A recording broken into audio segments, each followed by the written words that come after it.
This weekend I had Erewhon's vegan breakfast sandwich. It was yummy, but it was also $16.02. So I thought, how about if we make this at home for a fraction of the price? Welcome to Kat's Vegan Kitchen. Let's get started.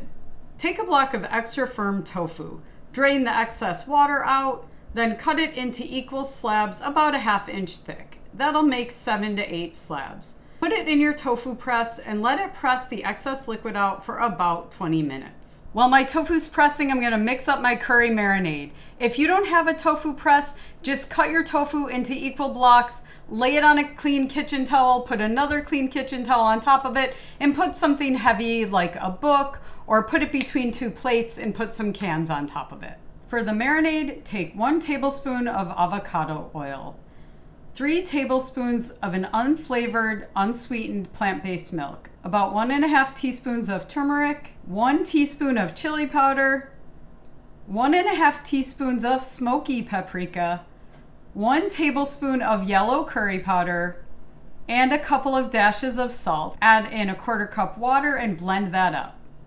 Take your tofu out of the tofu press, lay it in a shallow pan, and pour your tofu marinade over it. Now, the secret to good tofu is always letting it sit in the marinade for as long as possible. Also remember to flip it a couple times to make sure that every piece gets coated. Sometimes I will cover it with a plastic lid that is secure and flip it up and down that way. Be careful because if turmeric leaks, it stains everything. I'm kind of hungry, so I let my tofu marinate for about 20 minutes, and I'll show you a hack to make it absorb the marinade a little bit better if you don't have tons of time. It's time to cook our tofu up. Spray your pan with avocado oil or another high smoke point oil.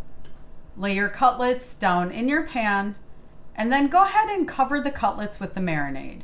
I'm gonna let those simmer over low heat.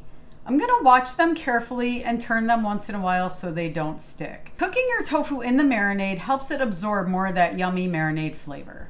The rest of the ingredients on this sandwich are some yummy smoky tempeh bacon and some sauteed spinach. So while my tofu is cooking up, I'm gonna keep an eye on it, but I'm gonna go ahead and make these up as well. For this, I'm using Light Life tempeh bacon because that's what Erewhon uses. You can also make your own tempeh bacon. There's lots of recipes on the internet, and I'll find one and link it below.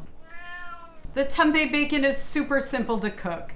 Spray a pan with some avocado oil, put your tempeh bacon strips in, and cook it for about 4 or 5 minutes till it gets crispy on both sides, flipping it occasionally. Cooking at home saves more money, but it also makes more dishes, so I always try to reuse my pots and pans.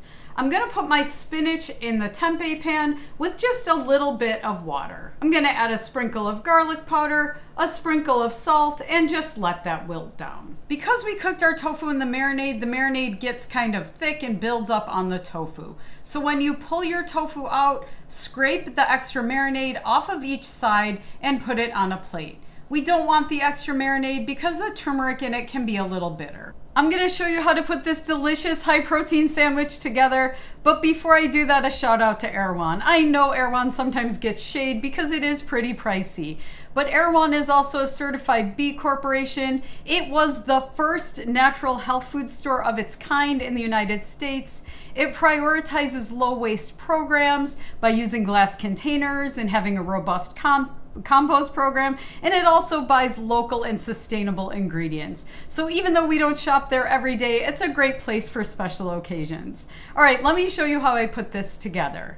To build your sandwich, put down a couple slabs of your delicious tofu, a thin layer of your sauteed spinach, 3 to 4 slices of tempeh bacon. Now this is where the Erewhon sandwich ends, but I thought it could use a little something extra, so I'm putting a few tomatoes from my garden. This delicious high protein decadent breakfast sandwich only took me about 20 to 30 minutes to make, and there's extra so I can have it a couple times this week for breakfast. If you love this recipe, remember to hit that thumbs up button and subscribe. And remember, if you're looking for the full written recipe, you can always find that and other helpful links in the description below. Thanks for watching, and I hope to see you next time on Kat's Vegan Kitchen.